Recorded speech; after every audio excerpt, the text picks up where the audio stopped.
Jy is ingeskakel op Joy Radio, jou reisgenoot in Jesus. Kom, ons groei saam in Jesus met Chris en Eldie. Lord of all creation, of water, earth and sky. Hi vriende, baie welkom by nog 'n program van my en my vroukie Groei Saam. Ek glo en vertrou met elkeen van julle gaan dit goed en geseënd. En ja, hoe bevoorreg is ons nie om weer so om Vader se woord te kan kuier en te kan leer nie. So ja, ek hoop julle geniet dit soos wat ons het geniet en kom ons groei saam. Ek is pastoor Chris Boysen en aan die ander kant natuurlik die nuuskierige Eldien Boysen. Ja, welkom by ons vriende. So hoop julle geniet ons program. Vriende, maar voordat ons afskop, kom ons sê net vir ons almagtige Vader dankie. O allerheiligste almagtige koning van alle konings, Jahweh Here ons God, Vader, baie dankie dat ons weer so om u woord kan kom kuier. Here, maar ons wil nie net kuier nie, ons wil graag leer. Ons wil meer en meer van u weet. Vader, vul ons met u wysheid. Here, en werk in ons harte so, vir dit as ons gaan praat, regtig in ons harte sal wortel skiet en vrug dra, Vader, sodat ons harte volmaak van dit wat u wil voel, en dat dit by ons monde uitloop, wat lewe gee. Vader, ons loof en ons prys en ons dankie, dat u elke dag saam met ons is, ons beskerm, ons bewaar, en ja, Here, dat u vir ons hierdie platform ook gegee het, om u naam groot te maak.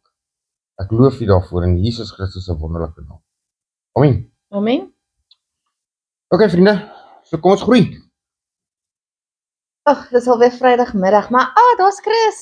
Ek hoop hy gaan, ek weet dit is al na werk, maar ek hoop hy gaan tyd hê vir 'n koppie koffie. Hallo Chris. Hallo Eldien, Gaan dit? geseënte met jou. Is jy hastig? Eldien, dis Vrydagmiddag, ons gaan weg vir die naweek, hoekom? Ek het 'n bietjie van jou tyd nodig. Asseblief. Ai, Eldien. Wag, Okay. ek het my vrou bel. Okay. Hallo liefie.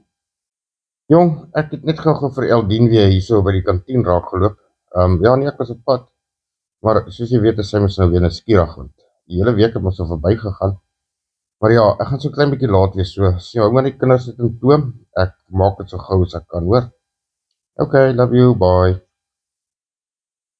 Okay, Eldien, Alright. what the problem is?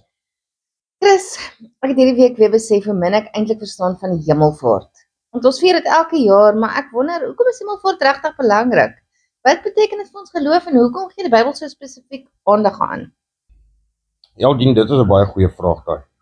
Weet jy, hemelvaart is nogal een van die belangrikste dinge, of een van die belangrike goede in ons Christelike geloof. Jy sien, die hemelvaart is nie net 'n simboliese gebeurtenis of 'n mooi afsluiting van Jesus se tyd op die aarde nie. Dit is 'n kragtige bevestiging van wie hy is, waar hy vandaan gekom het. Want onthou, hy het opgestyg van waar hy gekom het. So, dit is ook 'n bevestiging dat, want hy het ons gesê, hy kom van die Vader af. Hy kom van bo af, uit die hemel uit, waar net goeie dinge uitkom. Hy het nie onder die aarde uitgekom. Hoekom, wat's onder die aarde? Grond, bossies, Ja, veel goed is Ja. onder die aarde. Die lug is mos blou, is mos skoon, is mos helder. En ja, Eldien, natuurlik weet ons mos nou, dat die Here, Jesus het gesê, hy het die vyand, die Satan, soos 'n bliksemstraal uit die hemel sien val. Hy het op die aarde geval. Dit is ook nie aarde eintlik onder sy beheer is en onder die aarde vuil is. En dit, Jesus moet nie saam met hom deel van dit nie. Hy het ons opgevaar hemel toe, waar sy Vader sit. En hy het aan die regterhand van God loop sit. okay, dis baie mooi. Ja, okay, sorry. Jy sien, hy is wat hy vir ons gedoen het. Toe Jesus opgevaar het hy nie net vertrek nie. Hy is verhoog. Jy sien, dit beteken, hy het sy plek ingeneem as koning aan die regterhand van God. Soos in Efesiërs 1:20 dit stel, God het hom uit die dood opgewek en hom aan sy regterhand in die hemel laat sit, ver verhewe bo elke mag en gesag. Dit is 'n baie mooi versie daai. Ek dink ek gaan hom onderstreep in my Bybel. Eldien jy sien, die hemelvaart wys vir ons dat Jesus se werk op aarde voltooi is. Hy het die pad na die Vader oopgemaak vir elke een van ons. Hy het vir ons 'n ewige weg geskep. Maar dit beteken ook dat hy nou regeer, dat hy vir ons intree en dat hy besig is om 'n plek vir ons voor te berei. Want hy het ons gesê, hy gaan na die Vader toe om vir ons plek voor te berei en wanneer dit klaar is, kom hy om ons weer te kom haal. Jy sien, dit gee ons hoop, want ons weet ons verlosser leef en is aktief betrokke in ons lewens. En weet jy, Eldien, kom nou net by my op, hoekom die hemelvaart ook so kosbaar is. Onthou, Jesus het op aarde geloop, voor sy kruisiging, jy weet self hoe hy gelei het, hoe hy geslaan is, bespot is, bedrieg is, verraai is, al hy lelik, het hy op die aarde mos nou beleef, die aarde wat die vyandsin mos nou is. Jy sien, toe het hy mos nou opgevaar hemel toe na sy opstanding, is hy opgevaar hemel toe. So hy is klaar met sy pyn en sy lyding en sy seerkry. Nou regeer hy. Nou is hy aan die God se regterhand. Dit wys jou nou net, sy pyn en sy lyding is verby op aarde. It's done. Hy het dit mos aan die kruis gesê, dit is volbring. Net so is dit vir ons ook baie belangrik om te besef, dat op hierdie aarde gaan ons ook nog pyn en lyding swaar kry, bedrog, beproewings. Ons gaan dit alles beleef op hierdie aarde, want dit is mos waar die vyand regeer. Maar die dag wanneer ons opvaar hemel toe, laat ons dit ook agter. Dan is ons klaar met daardie pyn, met daardie lyding, met daardie seer, met daardie siekte, met daardie gesukkel, met daardie hartseer. It's done, is verby. Daai die wegroping waarvan jy nou praat, wanneer ons opvaar na die hemel. Ja, dit is mos Jesus ons kom haal. Okay. As ek gereed is, nie? Jy het my laasweek dieselfde gevra, Ek wil net seker maak dat ek dan reg bly jy verstaan. agter. Dan gaan jy nog dele van hierdie pyn en lyding en suffer. Het jy niks aan luister wat ek jou laasweek gesê het? Ek het. Maar ek is intrigued met dit. Ek dink dit is iets wat ons almal moet doen. Ons moet seker maak ons lewens is reg. Of dit nou die wegroping is en of dit nou by dood is of eerste kom, wat een ook al eerste kom, ons moet seker maak ons gaan hemel toe. Want ek wil nie op hierdie aarde agterbly as daai 7 jaar van verdrukking plaasvind nie. Chris, ek verstaan nou beter hoekom die hemelvaart belangrik is, maar iets wat my pla, hoekom moes Jesus fisies opvaar? En hoekom kon hy nie net op 'n geestelike manier verdwyn het nie? Sou dit nie dieselfde boodskap oorgedra het nie? Altyd, dit is nog wel 'n goeie vraagie daai, hoor. Jy sien die feit dat Jesus fisies opgevaar het, is nie net 'n dramatiese toneel nie. Dit het 'n diep betekenis. In Handelinge 1:9 lees ons dat die disippels hom sien opvaar het en in 'n wolk het hom weggeneem uit hulle sig. Hierdie wolk is belangrik. Dit herinner aan die wolk van God se teenwoordigheid in die Ou Testament, soos by die berg Sinai, onthou jy van die Israeliete. O ja. Jy sien, ek dink dit is ook belangrik dat hulle dit ons gesien het. So nou weet jy mos Jesus leef en dit is nie net 'n verhaal nie, dit is nie net 'n foefie of iets nie. Ons weet hy leef en hy het opgevaar hemel toe. Dit bevestig net weer eens dat Jesus altyd die waarheid praat en as hy iets beloof het, gaan dit regtig so wees. Jy sien, Jesus is fisies 'n hemelvaart wys dat hy nie net verdwyn het. Ek meen as hy mos nou net verdwyn het, ewe skielik moet doen, dan sou niemand nou geglo dat hy opgestaan het en opgevaar het hemel toe nie. Niemand sou dit geglo het as hy mos nou net verdwyn het.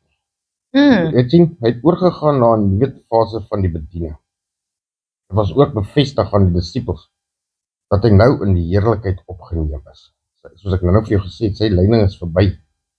En dit het hulle voorberei op die koms van die Heilige Gees.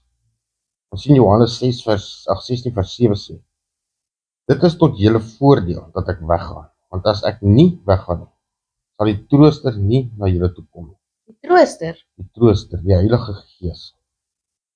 Jy sien, sy vertrek was dus nie 'n verlies nie, maar 'n noodsaaklike stap in God se plan.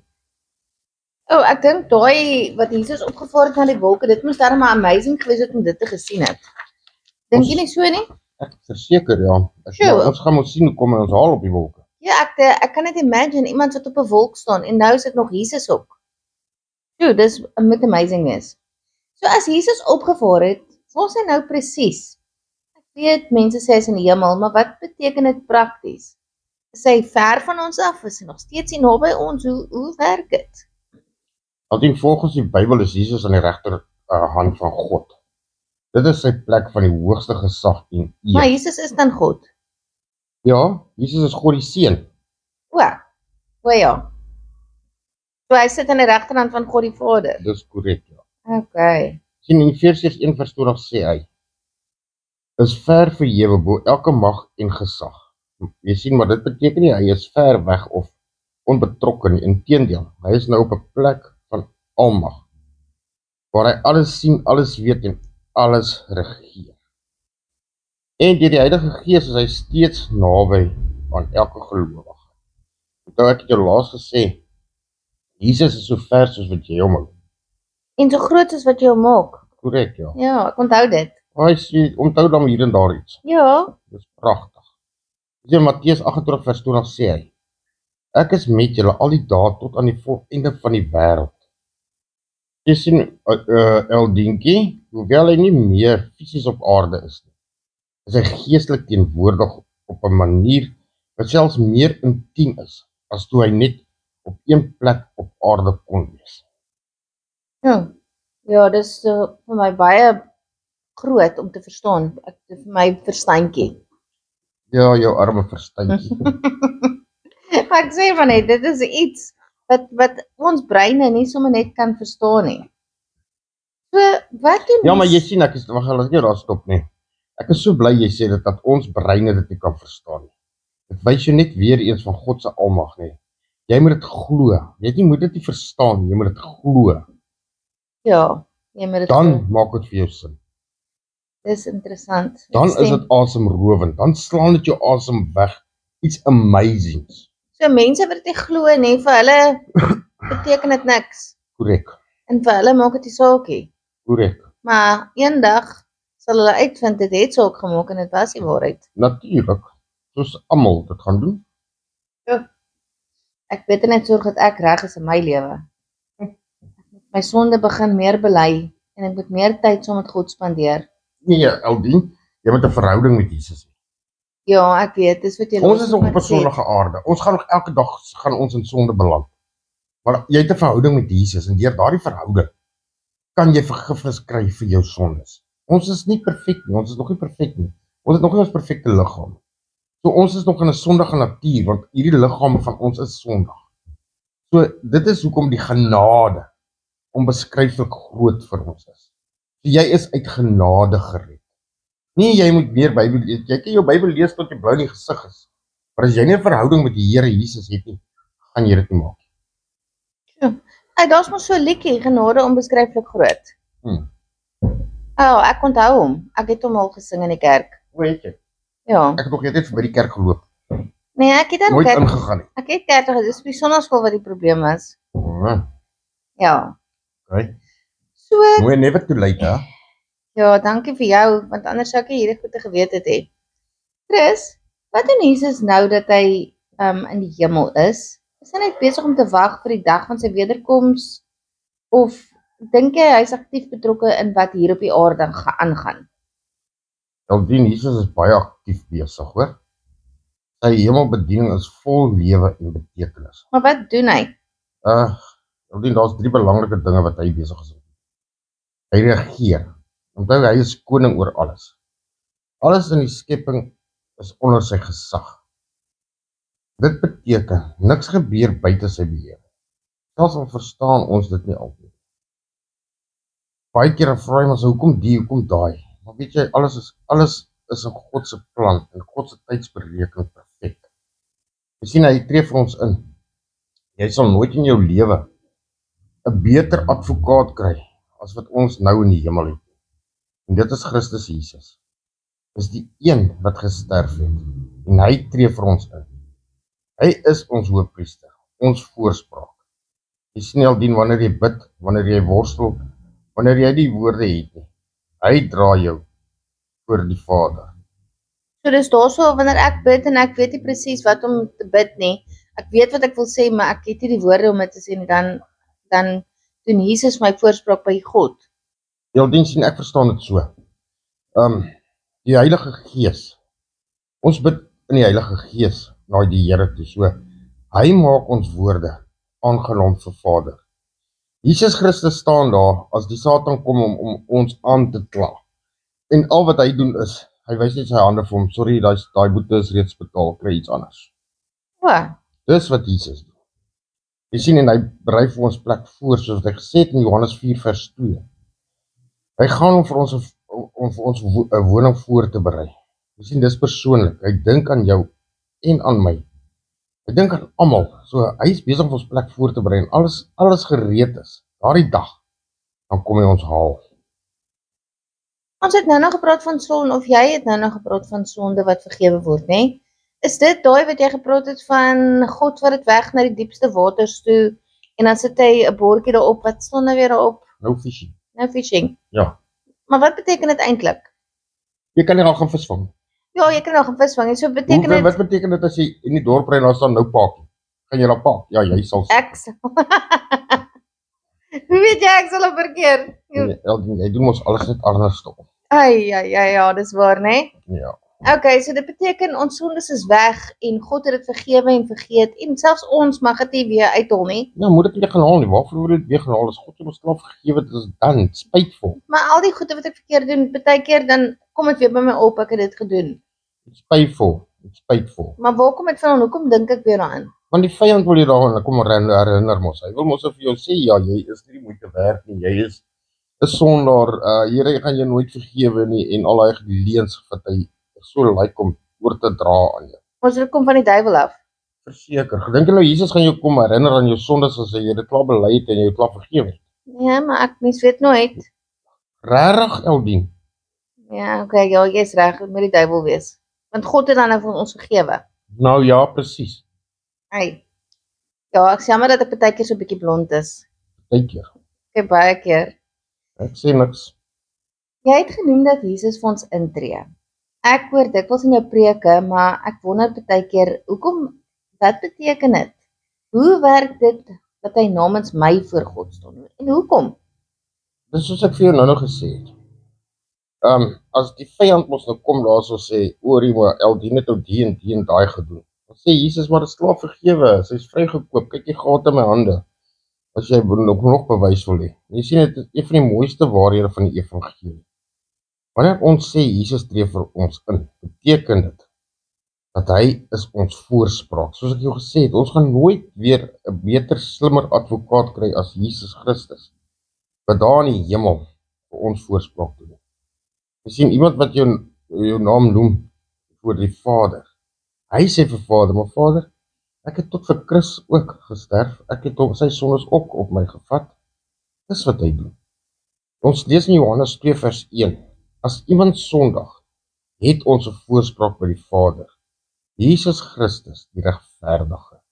Weet jy, as jy dit net so lees, en as jy dit regtig in jou hart dra, en met jou verstand glo, ja, kan jy nie net nederig word en sê, wow, wat het ek gedoen om dit te verdien? Wat? Dat daardie Here Jesus alles op aarde kom offer het en nog steeds vir ons 'n voorspraak is by ons Here, by ons Vader. Jy sien, soos ek jou nou gesê het, hy is ons hemelse advokaat, wat nie net met jou saak verdedig nie, maar wat self die prys betaal het vir jou vryspraak. Waar kry jy nog so 'n advokaat? Kry jy so 'n advokaat? Ek glo nie, jy betaal hulle mos. En baie geld. Jy sien Eldien ook, wanneer jy bid, nee, dan bid jy mos in Jesus naam na die Vader toe. Dis hy wat die pad vir jou oopgemaak het om met God te kan praat. En wanneer jy nie weet wat om te sê nie, vul hy die gaping in. En wanneer jy val, tree hy met genade op. Jy sien, sy voorbidding is nie gebaseer op jou prestasie nie, maar op sy volkome offer. Dis 'n voortdurende liefdevolle teenwoordigheid voor die troon van God vir jou. So, dis so troosvol om te hoor. Maar ek wonder, verstaan Jesus nog regtig hoe dit voel om mens te wees? Ek bedoel, hy was dus 2000 jaar terug op die aarde. Hy is nou in die hemel, verheerlik, verhewe. Verstaan hy nog my stryd, my emosies, my twyfel, hoe ek voel, hoe ek moet leef, watse issues ek het in my lewe? Wat se struikelblokke vir jou daarvoor lê en al daai goeders, né? Ja. Aldien, absoluut. Dink jy Jesus is vergeetagtig? Dink jy as Jesus na sy hande en sy voete kyk dat hy vergeet het? Nee. Ek ook nie. So, dit is een van die dinge wat Jesus uniek maak. Hebreërs 4 vers 15 sê, ons hoëpriester is nie een wat net met ons swakhede meegevoel het nie, maar een wat in elke opsig versoek is, net soos ons, maar sonder sonde. Jy sien, Jesus het nie net mens geword nie, hy het volkome mens geword. Hy het ook honger gekry, moeg geraak, gehuil, verwerping ervaar, en selfs angs beleef. Onthou toe hy so gebid het in die tuin van Getsemane, Vader, as dit nie moontlik is dat hierdie beker by my verby gaan, maar nie my wil nie, u wil. Onthou jy, toe Jesus ook daar angs, hy was so angstig dat hy ewen bloed gesweet het. So, jy sien Eldien, hy verstaan jou vrese, jou pyn, jou vrae.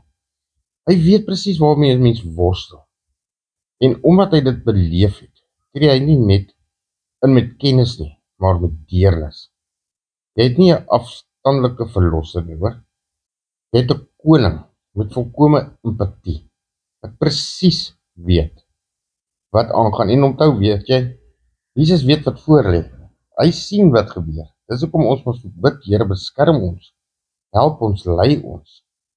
En dit is dan wanneer daardie Heilige Gees in jou werk en jou verhoed aan verkeerde paaie, hy is net by jou. Hy is so liefdevol, so kragtig. Maar dit is ons wat ons ore moet oopmaak wanneer hy praat. En gaan waar hy ons lei, nie waar ons gelei wil of waar ons heen wil gaan, maar waar hy ons wil heen lei. Dus jy het gesê, Jesus het gehuil, moeg geraak, honger gekry. Hoe? Hy is dan God. Ja, maar dis wat ek ons gesê het, Eldien. Hy het volkome mens geword. As hy mos nie mens geword het, sou hy mos nie daai emosies gehad het. Dan sou hy nie honger gekry het en gehuil het en alles sê. Hy het dan iemand gehuil met Lazarus wat oorlede is, voor hy hom opgewek het. O ja, jy het my dit vertel. Okay, so ja, Jesus, my shame. Dit moes eintlik baie erg gewees het om te dink dat Jesus, wat God is, ook nes ons mense was. Weet jy wat dink ek was baie erg? Jesus het geweet wat vir hom voor lê. Jesus het presies geweet hoeveel houe hy gaan kry. Jesus het presies geweet hoe hy gaan lyk. Presies. En met sy menslike liggaam. Hy het geweet. En hy het dit tog steeds deurgesien. Ek meen, as jy weet, as jy uitstap dalk, of jy gaan klim in jou kar, en jy weet, hier kom gewapende rowers of iets, dan gaan jy hulle mos kan vermy. Ja, dan gaan ek daai pad ry nie. Of wees. As sien, Jesus het nie 'n ander pad gehad nie. Daar was net een pad vol. En hy het geweet hy moet dit doen. Jep. En as hy dit nie gedoen het nie? Gelukkig het hy dit gedoen, so ek gaan nie eers met daai as met jou bespreek. Ja, okay. En wat beteken die hemelvaart dan vir my in my alledaagse lewe? Ek bedoel, dit is 'n groot teologiese gebeurtenis. Maar hoe raak dit my Maandag tot Vrydag, Saterdag, Sondag?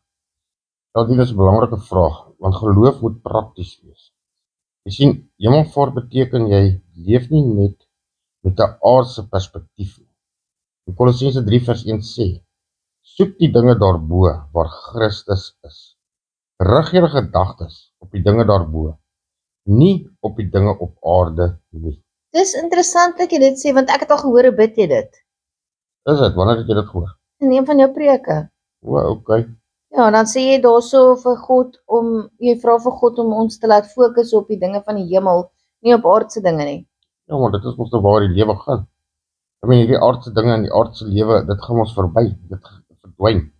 Maar dit wat in die hemel is, dis hoekom die Vader ook sê, maak vir julle skatte in die hemel bymekaar, waar mot en roes dit nie kan vernietig nie, waar dit ewig kan bly. Jy sien, dit beteken jy leef met 'n ewige perspektief. Jy weet, jou lewe het betekenis, want jou koning leef en regeer. Jy weet jy is nie alleen nie, want hy is met jou. Jy weet jy het 'n toekoms, want hy berei dit voor. Jy sien, hemelvaart gee jou hoop, rigting en moed elke dag. En weet jy met die hemelvaart, kyk, ons kan maar sê, ons is ook seker maar waarsêers of iets in daai lyn. Want ons weet presies waar ons gaan. Ons weet wat vir ons voorberei is. Ons weet wat vir ons voorberei word. Is 'n nuwe Jerusalem, 'n nuwe hemel, 'n nuwe aarde, 'n feesmaal. So ons kan ook in die toekoms insien. Ons weet waar ons op pad is. Ja, wat ons het 'n boek wat vir ons daai toekoms Dis nie 'n boek, dis 'n Bybel. Ja. En net Nie met so ook, stories in nie. Ek onthou jy het gesê nie stories en nie. net so ook, wys dit vir jou, daar's 'n ewige hel. So make up your mind, dis either or. Dis nie al dis een of die ander, daar is nie 'n middelweg nie. En die mense wat dit nie glo nie. So ek sê mos, dis een of die ander. So as hulle nie glo nie en hulle stel nie belang in die Here nie, dan gaan hulle hel toe. Net so. Ai, dit moet verskriklik wees. En die mense wat nog nie van die Here gehoor het nie, Maar dit is hoekom Vader ons nog nie vir Jesus terug aarde toe gestuur het. Want hy het mos gesê, wanneer almal van hom gehoor het, sal hy terugkom om ons te kom haal. en wat van die mense wat dood is wat nog nooit van Jesus gehoor het nie? Hoe bedoel jy? So sê nou maar daar's mense diep in Afrika wat nog nooit gehoor het van die Here nie. Eltien, weet jy, die Here het ons genade. Ons aanbid 'n genadige God, hoor. As jy mos nou nie van die Here geweet het en jy het nie van hom gehoor nie en jy's nou oorlede, dan, jy weet ons God is regverdig en ek dink hy sal hulle regverdig oordeel. In Genesis 18 vers 25 sê, sal die regter van die hemel aarde dan nie regverdig optree nie? God sal nooit iemand onregverdig oordeel nie. Selfs al verstaan ons nie alles, kan ons vertrou dat hy billik sal wees. So alles is in God se hande. Soos ek sê, hy sal genadig wees. God sal weet wat om te doen. Ons het nie nodig om ons daaroor te steur nie. Ons moet seker maak, ons lewe reg. Sorry dat ek nou so maar my woorde soek. Ek sit nou maar net en dink aan hierdie mense wat ek God ken nie. Ek het al daardie vers in Johannes 16 vers 7 gelees waar Jesus sê, Sorry Eldien, voordat ek verder gaan, ek wil gou net daar interrupt ook. Ek dink daai bekommernis van jou, né, moet jy omdraai. Dan soos wat Jesus vir Petrus gesê het, moet jou nie bekommer oor hulle nie. Volg jy my. so ek moet na my eie saligheid omsien. Ja, en daarna na ander mense toe, maar soos ek bedoel, moet jy nie bekommer met daai mense nie. Sorg dat jy reg is vir die Here. As jy reg is vir die Here, kan jy ander mense mos aantrek. Dan kan jy miskien probeer uitreik na sulke mense. Jy kan 'n bediening daar begin of wat ook al, soos God jou lei. Dis interessant. So om terug te kom op my vraag, ek het al daardie vers in Johannes 16 vers 7 gelees waar Jesus sê dis beter laat hy weggaan. Maar dit klink so vreemd. Hoekom sou dit beter wees dat hy nie meer fisies hier op aarde is nie? Sou dit nie lekker gewees het as hy hier was op aarde en ons almal kon gereis het om hom te gesien het nie? Eldien verseker, ja. Jy sê, maar dit is ook 'n vraag wat selfs die disippels gesukkel het om te verstaan. Maar Jesus sê dit is tot ons voordeel, want as hy nie weggaan nie, sal die Heilige Gees nie kom nie. Toe Jesus op aarde was hy op een plek op 'n slag. Maar as jy sien die Heilige Gees, hy kan alomteenwoordig wees. In elkeen se gelowige se hart kan hy wees. Oral in die wêreld, reg oor die wêreld. Jy sien die Gees is nie net 'n plaasvervanger nie. Hy is God self. Onthou, dis hoekom ons sê ons het 'n drie-enige God, Vader, Seun en Heilige Gees. Want hy woon in jou. Hy leer jou, hy herinner jou aan God se woorde, wat in Johannes 14 vers 26 gesê het. En jou toerus met krag. En Handelinge 1 vers 8 sê ook, dis nie minder nie, dis meer. Dis interessant dat ons 'n God drie eenheid het, nê? En ons liggaam bestaan ook uit drie dele. Ons vlees, ons gees en ons siel. Ja, Elvin, net Dis so. nogal goed hoe God aan elke dingetjie gedink het, né? Dit is amazing, ek sê vir dit is vir my amazing, as jy regtig sit, tyd spandeer in God se woord, of net in die natuur kyk, hoe God alles geskep het, alles gemaak het, met alles 'n doel het. En weet jy wat vir my ook so amazing nie? Ons het so 'n liefdevolle Vader, ons weet mos hoe lief is hy vir ons, want ek meen hy het sy seun gegee. Maar nie net dit nie, hy gee vir ons alles om ons te beskerm teen die aanval van die bose. Ek meen, daar sit jy met die wapenrusting, wat jy kan aantrek, om staande te bly teen al die aanvalle. Maar ek wonder hoeveel van ons weet dit regtig, besef dit regtig, en herinner ons deur die dag daaraan, dat hoorie so ek het dit aan, so ek kan staande bly teen die aanvalle van die bose. Wat is 'n wapenrusting praat jy van? Eldien ons lees dit daar in Efesiërs 6, vanaf vers 11, trek die volle wapenrusting van God aan, sodat jy staande kan bly teen die liste van die duiwel. Want ons worsteling is nie teen vlees en bloed nie, maar teen die owerhede, teen die magte, teen die wêreldheersers van die duisternis van hierdie eeu, teen die bose geeste in die lig. Daarom neem die volle wapenrusting van God op, sodat jy weerstand kan bied in die dag van onheil, en nadat jy alles volbring het, staande kan bly. Staan dan vas, julle lendene met die waarheid omgord, met die borswapen van die geregtigheid aan, en as skoene aan julle voete die bereidwilligheid om die evangelie van vrede. Behalwe dit alles, neem die skild van die geloof op, waarmee julle al die vurige pyle van die bose sal kan uitblus, en neem aan die helm van verlossing en die swaard van die Gees. Dit is die woord van God. En terwyl julle met alle gebed en smeking by elke geleentheid bid in die Gees, en juist daartoe waak met alle volharding en smeking vir al die heiliges. So hierdie wapenrusting, ek weet, is nou eintlik 'n gesprek vir 'n ander dag, maar hoe bly dit nuut? Ek kry elke oggend nuwe krag. Vader maak dit mos vir jou nuut. So dis nie elke dag die ou wapenrusting wat ek mee beklei nie. Nee, jy vra vir Vader om dit vir jou heel te maak. Okay. So Chris, net om seker te wees, weet Jesus regtig fisies opgevaar? Of was dit nie net dalk 'n geestelike ervaring vir die disippels nie? Ek meen, regtig? Ek kan nie verstaan, hoe kan Jesus opgevaar het hemel toe nie? Eldien nee, dit was 'n werklike en sigbaar. In Handeling 1 vers 9 sê dit dan vir jou, terwyl hy hulle kyk, is hy opgeneem, en 'n wolk het hom weggeneem uit hulle sig. Die disippels het dit gesien, dit was nie 'n visioen of 'n droom. En die engele wat verskyn het gesê, hierdie Jesus sal net so terugkom, soos julle hom sien opvaar het. Dit is fisiese hemelvaart, bevestig dat Jesus se liggaam verheerlik is. En dit is die hoop vir ons ook. Ons sal ook eendag verheerlik word, soos hy, en hom in die hemel tegemoet kom. So ons gaan ook verheerlikte liggaam hê. Korrek. So as ek vandag sê nou maar daar's mense wat in rolstoele sit of so, dan gaan hulle verheerlikte liggaam hê. So hulle gaan nie meer in rolstoele hoef te sit nie. Korrek. So dit is amazing. Dit is nie amazing nie. Dit is wonderbaarlik. Dit is genade. Dit is God. Dit is 'n belofte. So hy gaan regtig weer terugkom. Dit is nie net 'n simboliese idee nie. Nee, dit is 'n vaste belofte. Onthou hierdie Jesus kan nie lieg. En Jesus self het ons beloof in Johannes 14 vers 3. Ek gaan om vir julle plek voor te berei. En ek kom terug. Die engele in Handelinge 1 vers 11 het dit bevestig. Sy wederkoms is nie 'n mite nie. Dis 'n sekerheid. En dit gee ons hoop en motivering om getrou te leef. So ons moet regtig leef volgens God se woord en God se begeerte vir ons om lief te wees vir hom, sodat ons kan hemel toe gaan. Eldien, jy mis 'n baie belangrike punt. Wat? Jy moet 'n verhouding met Jesus hê. O ja. Jy het dit al vir my 'n paar keer gesê. So as ons nou wag vir Jesus se wederkoms, wat verwag hy van ons in hierdie tyd? Wat moet ek doen tussen nou en daardie dag? Ek bedoel, moet ek net wag? Kan ek TV kyk elke dag? As jy TV kyk as jy wil.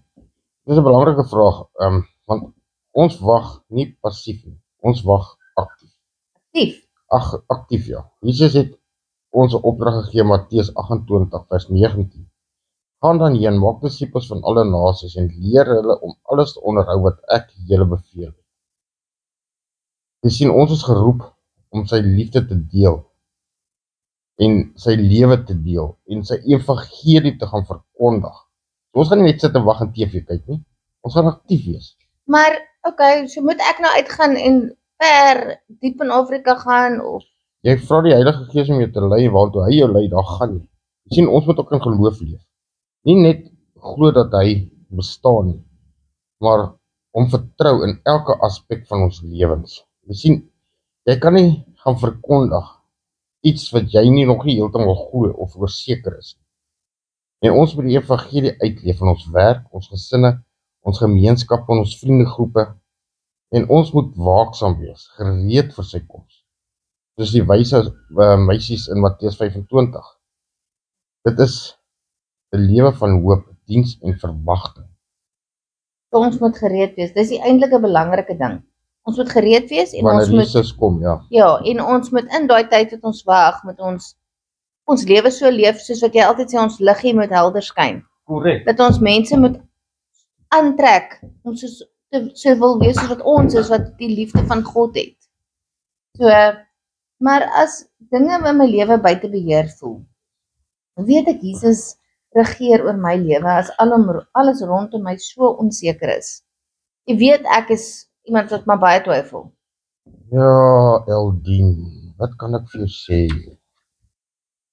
Ek verstaan daardie gevoel baie goed, Eldien. Dit is maklik om te twyfel wanneer dinge nie sin maak nie. Wanneer goed nie jou pad gaan nie. Wanneer dit nie gebeur soos jy dit wil laat gebeur.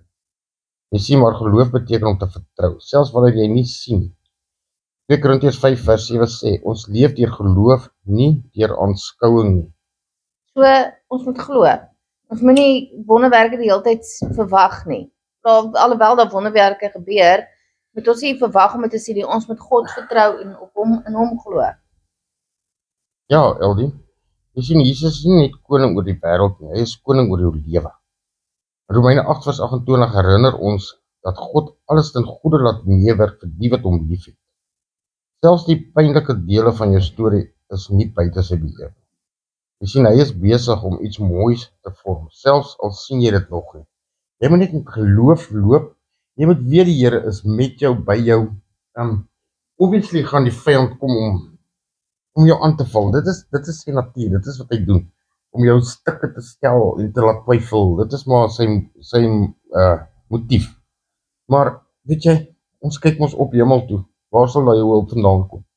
Kom ons van God af. Ja, is hemelvaart regtig deel van die evangelie? Ek hoor baie van Jesus se kruisiging en opstanding, maar ek hoor regtig nie altyd van sy hemelvaart nie. En ons het nog 'n vakansiedag gehad wat hemelvaartdag was, wat hulle nou skielik net weggeneem het. Sommige vies daaroor. Want ek kon lekker by die huis gelê het, laat geslaap het en al sulke goede. Ja, so jy het nie regtig afgeslaan oor die hemelvaart nie, né? Nee, dit was net nog 'n vakansiedag mos, Vir jou, lekker. ja, vir jou ja. Maar ek dink jy sal verander en dan gaan daai hemelvaartdag vir jou so 'n spesiale dag wees. Jy sien, hemelvaart is 'n integrale deel van die evangelie. In 1 Timoteus 3 vers 16 word dit duidelik. Hy is geopenbaar in die vlees, opgeneem in heerlikheid. Die volle evangelie is, Jesus het gekom, gesterf, opgestaan, opgevaar en hy kom weer. Jy sien, sonder die hemelvaart is die verhaal onvolledig. Dit is die bevestiging dat Jesus se werk voltooi is en dat hy nou regeer. Dis ook die brug na Pinkster. Want eers toe hy opgevaar het, kon die Heilige Gees uitgestort word. Die hemelvaart is die seël op die oorwinning van Christus. Dit is baie mooi gesê. So Jesus het gekom, hy was gebore as 'n babatjie, hy het geleef op aarde, hy het sy bediening gedoen, hy het gesterf vir ons sondes aan die kruis, hy het opgestaan uit die dode en toe het hy opgevaar na die hemel. So ja, so dis 'n hele sirkel wat voltooi is. En dan moet hy weer terugkom Ja, om sy mense te kom haal. so jy kan nie sê die sirkel is voltooi nie. Ja, dit sal eers klaar wees wanneer dit die einde van die wêreld is. Dis korrek. So ek kan nie steeds nie wag vir daai feesmaal nie. Ek moet seker maak ek is gereed vir daai feesmaal want ek dink dit gaan amazing wees om dit by te woon. Ja, ons almal moet gereed wees wanneer Jesus kom. Ja.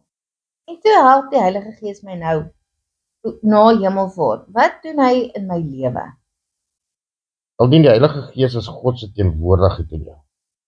Johannes 14 vers 26 sê, hy leer jou alles en herinner jou aan wat Jesus gesê het, wat Jesus gedoen het, wie Jesus is. Jy sien, hy is die trooster, jou raadgewer, jou krag.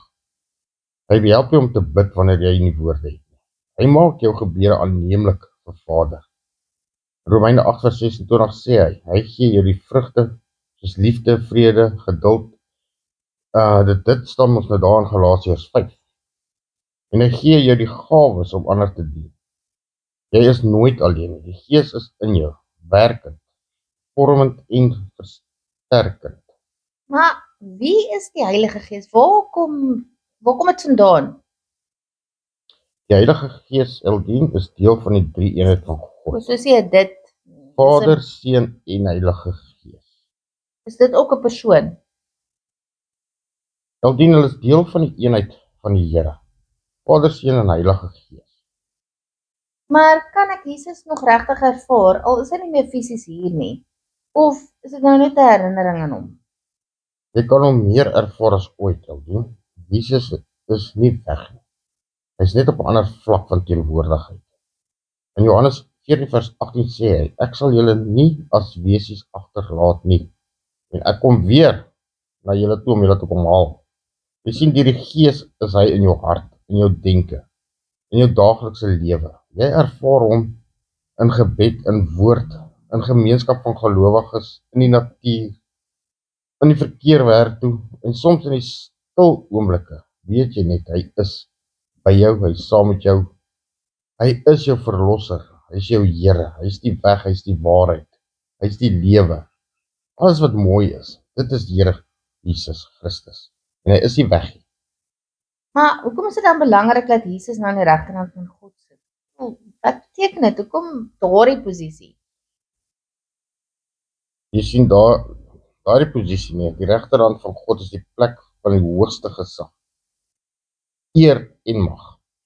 In Psalm 110 vers 1 sê, sit aan my regterhand, totdat ek jou vyande maak 'n voetbank vir jou voete. Dit beteken Jesus het oorwinning behaal. Hy is nie meer die gekruisigde nie, maar die verheerlikte koning. Van daar af regeer hy, tree hy in en hou hy alles in stand. Dis 'n plek van aktiewe heerskappy. En dit beteken, jy het 'n koning wat nie ver is nie, maar wat vir jou is. Jy het 'n koning wat jou vriend is. Ons kan eintlik sê Jesus is jou broer ook. Want onthou, sy Vader is ons Vader. Ons is familie van hom. Dit is wat hy in die hemel maak. Hy maak ons plek gereed. Dit klink soos hy liedjie van Jonita Du Plessis wat sing, my Vader is die koning van die hemel. Van die heelal. Van die heelal. O, Ja. sorry, ek het nog eers verkeerd. Dis so 'n pragtige liedjie daai. Wat beteken die hemelvaart vir my? Vir iemand wat swaar kry, as ek deur moeilike tye gaan. Ek bedoel, wat het hemelvaart nou met my lewe te doen? Die hemelvaart beteken jy het 'n verlosser wat weet wat se lyding jy deurgaan. Hy weet wat is lyding.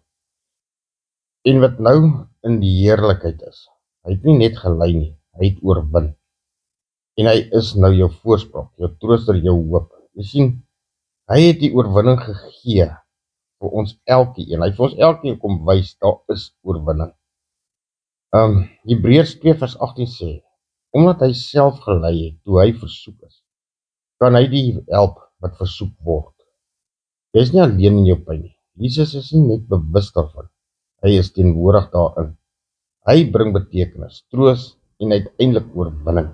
Hy gee vir jou vrede, hy gee vir jou vreugde. Dit is wat die Here Jesus doen. En net met daai wete dat hy het opgevaar. Dit is verseker so. En hy maak vir jou plek gereed. Die Almagtige maak vir jou plek gereed. Dink daaraan, hoe gaan jou bed lyk in die hemel? Sjoe, Jou kamer. seker pragtig. Jy sien, hy is besig om dit gereed te maak vir ons. So, ek dink jy ons besef wat 'n voorreg het ons dat ons in die nuwe Jerusalem gaan bly eendag nie. Dit is So Beteken die hemelvaart dat ek nou my fokus moet verskuif? Moet ek nou meer fokus op die hemel as op die aarde? Natuurlik. Want dit is waar Jesus is. Jou gedagtes moet mos daar besig wees waar Jesus is, nie hier op die aarde nie. Kolossense 3 vers 1 tot 2 sê dit duidelik, soek die dinge daarbo. Rig julle gedagtes op die dinge daarbo, nie op die dinge op die aarde nie. Dit beteken nie, jy ignoreer die wêreld nie, maar jy leef met 'n ewige perspektief. Jy weet hierdie wêreld is nie jou eindbestemming nie, né? So jy leef met hoop, met verwagting, met 'n hemelse visie. En dit verander hoe jy werk, liefhet, vergewe en dien. Wat bedoel jy, die wêreld is my eindbestemming nie? Want die ewige lewe is jou eindbestemming. Ons trek net hier deur. Dit is nie waar ons hoort nie. Ons is op pad. Ons is reisigers. Ons reis deur die wêreld na waar Jesus is. Soos ek nou vir ons gesê het, ons gaan na die nuwe Jerusalem toe. Wat verander in my lewe as ek regtig verstaan wat die hemelvaart beteken? Aldien, ek dink dit verander alles. Jy begin leef met geloof en nie net met gevoel nie. Jy weet Jesus is op die troon, so jy hoef nie te vrees te leef nie. Jy weet hy tree vir jou in, so jy hoef nie skaam of onseker te wees nie. Jy weet hy kom weer, so jy leef met hoop en 'n doel. Jy sien, hemelvaart gee jou identiteit, sekuriteit en verwagting. Jy leef nie net vir vandag nie, jy leef vir die ewigheid. Ek dink jou hele persepsie oor die lewe is heeltemal anders op sy kop gedraai, want ons het 'n einddoel, 'n eindbestemming. Daar waar Jesus is, ek meen ons smag om so toe te gaan. Daar is net, kan jy mens maar sê, peace and quiet. Daar is nie meer trane wat vloei nie, daar is nie meer sweet nie, jy werk jou nie meer krippel nie. Alles is net mooi. Wanneer Jesus jou hart vul, en jy alles verstaan, dan weet jy waartoe jy op pad is. Maar ja, soos ek vir jou gesê, daar is baie vrae. Daar is onsekerheid, want baie mense dink ons is so 'n storieboek wat ons lees, maar dit is nie, dit is die waarheid. En jy kan net in genade daardie waarheid aanvaar of leef. En geloof. Kyk, God stel geloof hoog op prys, baie hoog. En weet jy, as jy hom soek, sal jy hom vind, en hy sê dit ons in sy woord, die wat klop vir hom sal oopgemaak word, en die wat soek sal vind. So hy is daar, en hy is 'n werklikheid. Hoekom sal so baie mense dit sê, en hoekom sal dit opgeskryf wees in 'n boek, in 'n Bybel, wat al die meeste verkoper is in die hele ganse wêreld, as dit nie die waarheid is nie. As dit mos nie die waarheid is, sou dit mos nou al lankal uitgeblaas geword het, of vergeet geword het, of nie eens meer bestaan het. Maar jy sien, dit is die waarheid, geïnspireer deur die Heilige Gees, geskrywe deur mense. So daardie waarheid kan ons altyd in vashou. So, sê net gou vir my een ding, het ek nie Jesus verloor toe hy opgevaar het nie, ek het hom nou actually meer gekry. Presies. Jy het nie 'n afwesige Jesus nie. Jy het 'n verheerlike, teenwoordige, heersende Jesus. Jy sien, deur die Gees is hy nader aan jou as ooit. Jy het nie minder nie, jy het meer. En jy het die sekerheid dat hy jou nooit sal verlaat nie. Dat sy oë altyd op jou is. Dat hy jou beskerm, dat hy jou lei, dat hy jou raad gee. En ja, natuurlik, dat hy vir jou vrede, vreugde, harmonie, selfbeheersing, al daardie goeders, kry jy. Hy gee dit vir jou. Jy het gesê, Jesus se oë is altyd op my. So, hy sien as ek dinge verkeerd doen. Dis Natuurlijk. erg.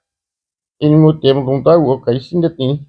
Die aanklaer kom ons nou daar voor Vader staan. Eldien het hy weer die of daai gedoen. En soos ek vir jou gesê het, dan wys Jesus net vir my, hoor jy, ek het betaal vir daardie sonde ook. Okay, dit is baie te geruststellend. Chris, kan ons op miskien volgende week as ek jou weer sien, praat oor wie die Heilige Gees is?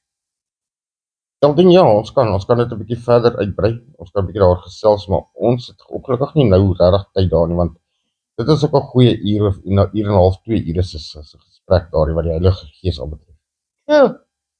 Maar okay, maar julle gaan ons nou maar 'n bietjie weg vir die naweek. Waartoe gaan julle? Weg. Waartoe? Weg. maar nee, ek sal nie daar opdaag, ek vra maar net. Ek sê maar net, ons gaan weg. Ja, maar waantoe? Eldien, ons gaan 'n bietjie weg. Ja, jy bederf jou vrou, né? Natuurlik. Ja, ek dink jy's baie lief vir haar. Natuurlik. Okay, Eldientjie, het jy nog ietsie wat jy graag gesels? Nee, ek dink nie vir nou dit nie, en ek dink jy lyk vir jou hastig is om huis toe te gaan. Ja, nee, ons het nog 'n eentjie om te ry. Julle gaan ver ry.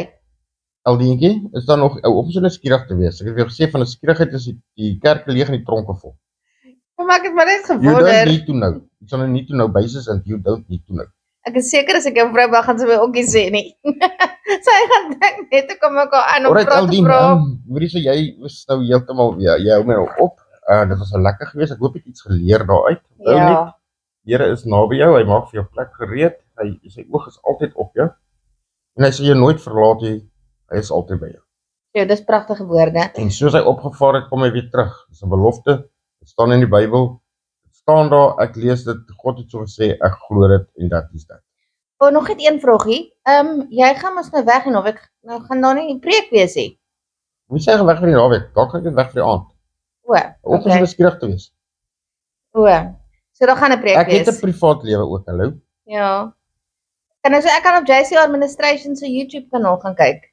Ja, maar daar gaan 'n preek wees. Die kerk is mos oop. O, okay. Dankie Chris, nou moet jy jou naweek maar geniet. Jy moet veilig ry en kom veilig terug asseblief. Natuurlik, dis alles in God se hande. Maar Ja. al die voor die weghard, kom ons dit afsluit. Okay. O allerheiligste almagtige koning van alle konings, Jahweh, Here ons God. Vader, baie dankie dat ons nou weer eens iets uit die woord uit kon geleer het, iets van u liefde en van Jesus, van die hemelvaart. Vader, hoe u alles so perfek bymekaar gesit het. Vir ons om in te kan glo en Vader vir ons om in te kan leef. Here Jesus, dankie dat u besig is om vir ons plek gereed te maak. En dankie dat ons verseker kan weet u is op pad terug om ons te kom haal om vir ewig by u te wees. Here, help ons en versterk ons so om ook hierdie boodskap te gaan uitdra vir die mense wat u nog nie ken nie. Here, en laat u naam groot en groter gemaak sal kan word. Here, versterk u ons, laat ons ligte helder vir u skyn. En laat ons net die waarheid kan sal spreek. En u al die eer en al die heerlikheid sal kry. Ons vra dit in die grootste naam wat ons ken. Yeshua Mashiach. Ons sê vir u dankie, o God. Amen. Amen. Dankie Chris, jy moet jou naweek geniet. Okay, dankie Eldientjie. Bye. Bye. Vriende, my naam is pastoor Chris Boysen van Port Elizabeth. As jy nog enige gebed of bemoediging of raad of enigstens iets nodig het, skakel my gerus op 083 232 2442. En jy kan gerus ons Sondagdiens bywoon in Blouwater Baai by nommer 90 Amsterdam Hoek Drive, Blouwater Baai. Dit begin 9:00 Sondagoggend. Ons sien julle daar. En vriende, mag die genade van ons Here Jesus Christus en die liefde van God die Vader en die gemeenskap van die Heilige Gees met julle elkeen wees. Shalom.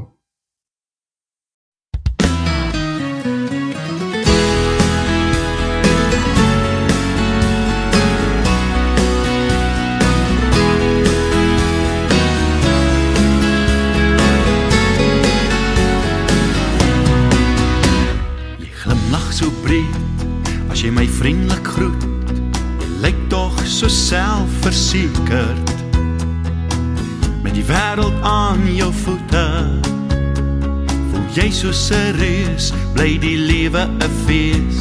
As teëspoed jou tref, dan skeel dit jou min, dit lyk of jy dans as jy loop.